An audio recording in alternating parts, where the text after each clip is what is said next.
The Adventures of Huckleberry Finn, written by Mark Twain. Presentation by Randy Newsom and Ariel Fussner. Mark Twain was born on November 30th, 1835 in Florida, Missouri as Samuel Clemens. Later, he moved to Hannibal, Missouri, near the river banks of the Mississippi River. Hannibal influenced many of his stories, especially the towns along the river in Huckleberry Finn. He was often kept indoors until he was 9 years old, which led us to believe many of his stories reflected his childhood fantasies he never could play out. As a child, it was common for Clemens to see the violence and death.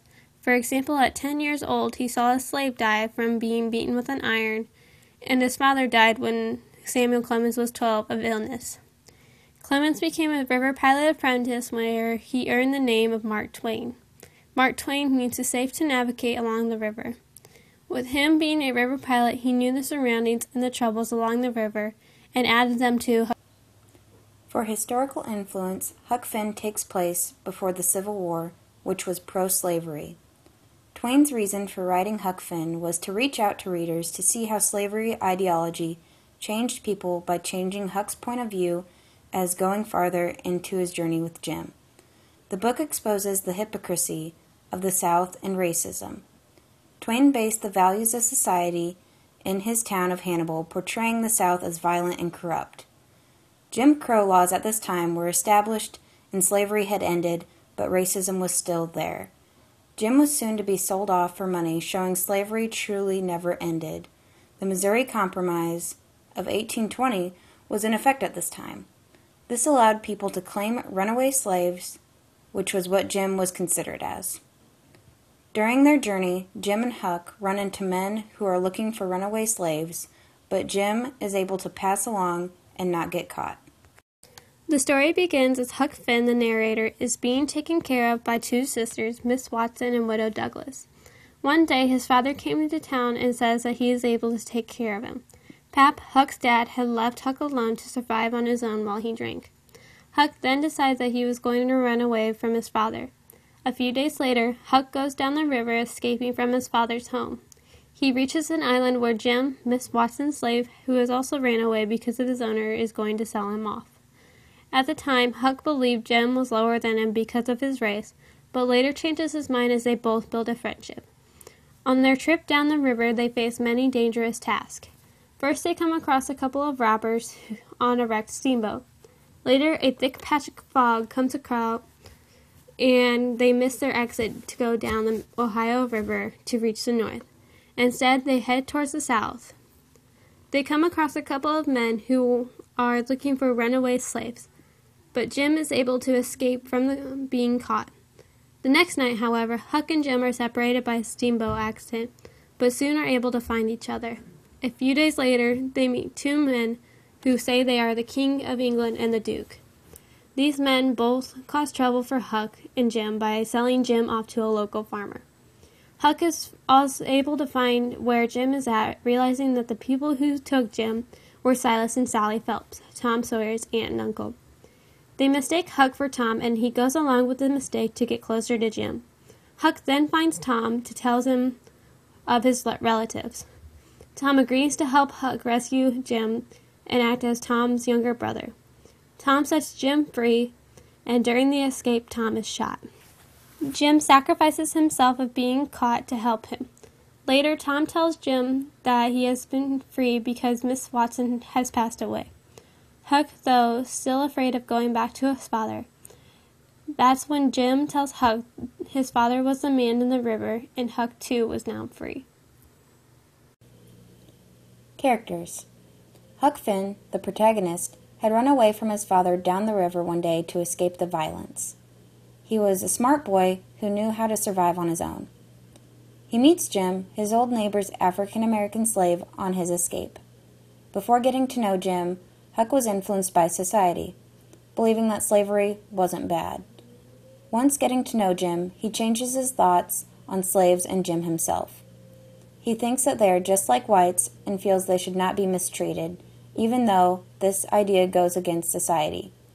Huck grows as a person while his relationship with Jim becomes stronger.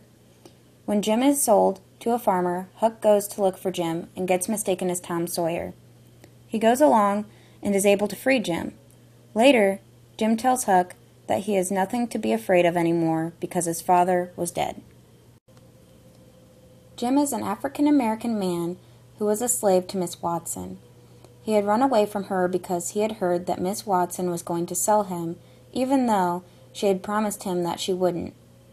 Huck and Jim meet on an island that they both had escaped to. They both get to know one another and build a closer relationship. Jim changes Huck's mind by showing him that African Americans are the same as any other person. When reaching Silas and Sally's home and meeting Tom, Jim is unaware that Miss Watson is dead and he is now a free man. Tom Sawyer. Before Huck's escape, Tom and Huck were good friends.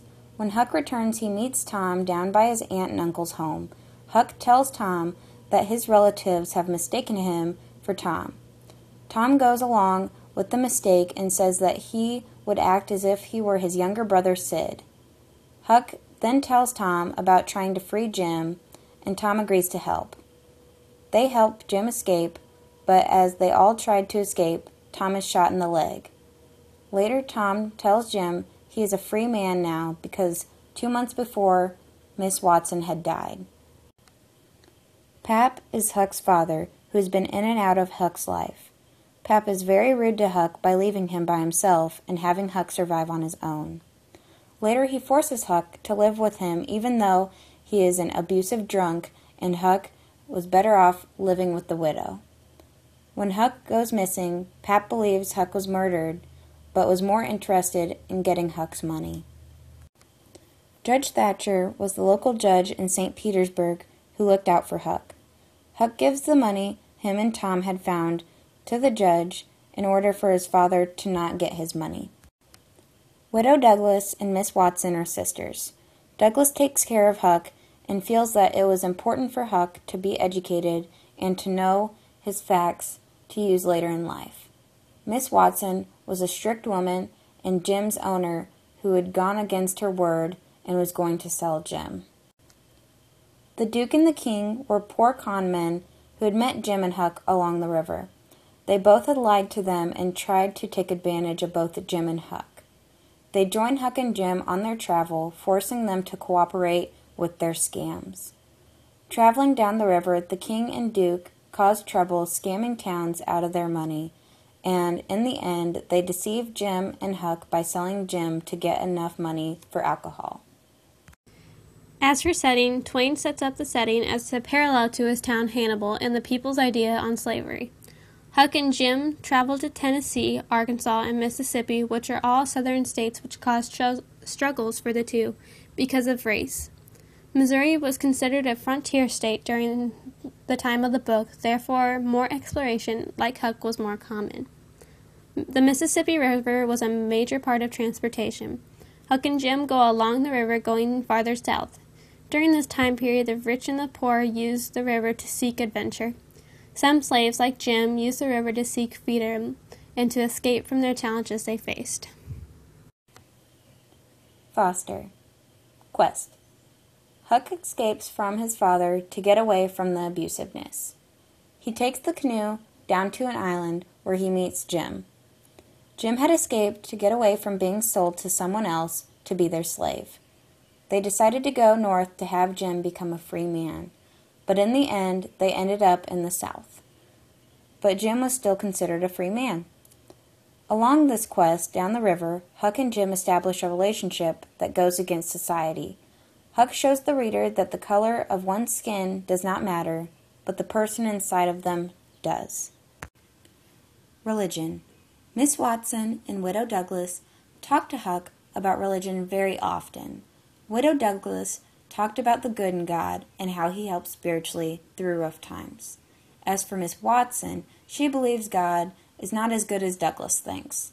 With this being said, Huck does not care much for religion or God, but if he had to choose which God was true, he said he would have chosen Widow Douglas's God. But he felt that he would never be taken by God when he dies because of the bad he has done through his boyhood.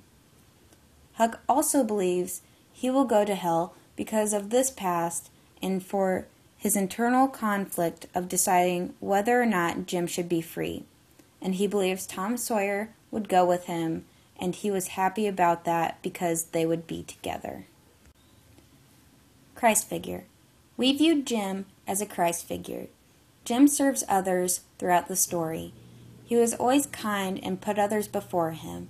On his travel with Huck, he led Huck through the fog and was there whenever Huck would try to escape from the towns along the riverside. While Jim was helping others, he was discriminated for his race. All in all, Jim sacrificed himself for others like Jesus did, but was also discriminated against for doing so. Vampires. The Duke and the King were viewed as vampires.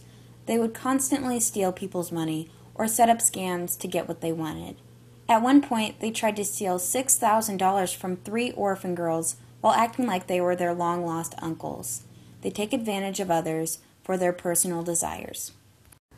The use of Shakespeare was very common in the book.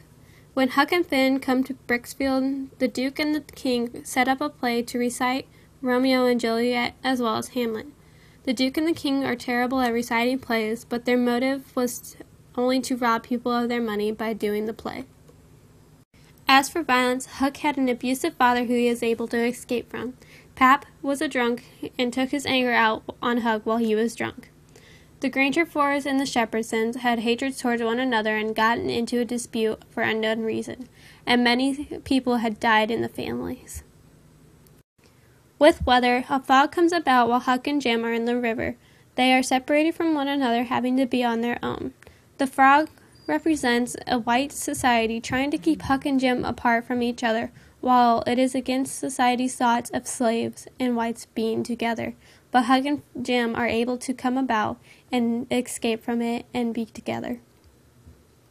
The social class was very significant in Huck Finn. Jim was considered the lowest part of society, being less than an animal. At the beginning, because of Jim's race and social class, Huck is not fond of him, but as their journey together progresses, they build a relationship, and Huck is able to realize it does not matter the color of someone's skin, but who they are inside, which was what Twain was trying to get across as his theme. Symbols. The Mississippi River is the main symbol in the book. It reflects Huck's changing personality and maturity. Huck was originally ignorant to the cruelty of slavery, but on his travel with Jim, he became aware of how awful slavery really is. At first, Huck viewed Jim as a joke, but soon learned that Jim is more than property, but is his friend. As for Jim, the river represented freedom. Jim had been a former slave, but escaped to the river to travel to the free states. The river also represented freedom for Huck. Huck had lived with the strict widow until his abusive father forced Huck to live with him. Huck could no longer handle his father's brutality, so he escaped to the Mississippi River. The river can also be seen as a safe haven for Jim and Huck. Every town the two run into, there was violence and absurdity. However, when they reach their raft on the river again, they can finally relax and travel towards freedom. Baptism. Huck plans to escape from his father by going down the river. When doing so, he is taken over by water and is able to be set free from Pap. Once leaving from his guardianship, Huck leaves everything behind. He has started a new life along the Mississippi River and living his journey with Jim. Geography. The story takes place in St. Petersburg, Missouri, which was along the Mississippi River. At the time, Missouri was considered a frontier state and believed slavery was good. The Mississippi River at the time was used as transportation like Huck and Jim used it as. We had came across 3 themes in the book. Lying was one of them. Lying is a recurring theme throughout the book. Huck lies several times to the travelers, the same as Jim's life. However, the Duke and the King are frauds, and they lie constantly to deceive people of their money. Lying is not good, but Huck's lies are less severe because he is trying to help someone in need. Freedom was the next one that we had come across. If you do not get anything out of Huck Finn, please understand that this book is about retaining freedom. At this time, slaves were beginning to vote, get jobs, and live on their own. Jim had escaped from being a slave to travel to free states, while Huck had escaped from his abusive father to experience adventure. Black or white, the story revolves around obtaining freedom. Racism was the final theme that had come about. Racism is another idea to the main story. African Americans were finally able to have rights and become citizens. In the beginning, Huck's father talks about how he was going to vote, but he saw a civilized African American voting. Huck's father refused to vote, realizing that property could vote. Throughout the story, Huck struggles to accepting Jim as a friend or property. He knows that Jim is excited about being free, but Huck feels it's wrong keeping Jim from his owner. At the time, African Americans were viewed as property, not humans. Voice elements. Diction. The author uses improper language to portray realism. His purposely misspelled words and used slang terms to show lack of education. Several times the characters would use the word learned instead of taught. The language of the time was extremely different from what it is now. However, the language gives a true feeling of how people lived at that time. Imagery. The writer really focuses on the relationships and the emotions of the characters throughout the book. Huck explains every step of his adventure, the people, the weather, and the scenery. The relationship between Huck and Jim grows as the story goes on. The relationship is very relatable to everyday life, for we experience everlasting relationships as we get older. Syntax. For syntax, it is very similar to diction by the way it is structured. It is very improper and difficult to read at times. It gives a real feel for the time period and portrays how the characters were uneducated. You can tell when Jim talks, the syntax is much more out of order than when Huck talks. If this were to be portrayed in today's sentence structure, the writing style would be much more formal. But by having this done, the culture that is put into the novel by the language would be lost. Tone. There are different tones throughout the novel. The main tone was the sense of urgency. The entire book, Huck is trying to escape his old town while keeping his new friend Jim safe. The intensity of trying to not get caught and escape to freedom is primitive throughout the story. There are also several pickles that they get caught in on their travel that add to the mood of the story. There were 4 literary devices that we came across: onomatopoeia, sarcasm, simile and metaphors, and foreshadowing. Onomatopoeia was the first one. Throughout the story, Mark Twain uses noises to portray the real effect of what's actually happening.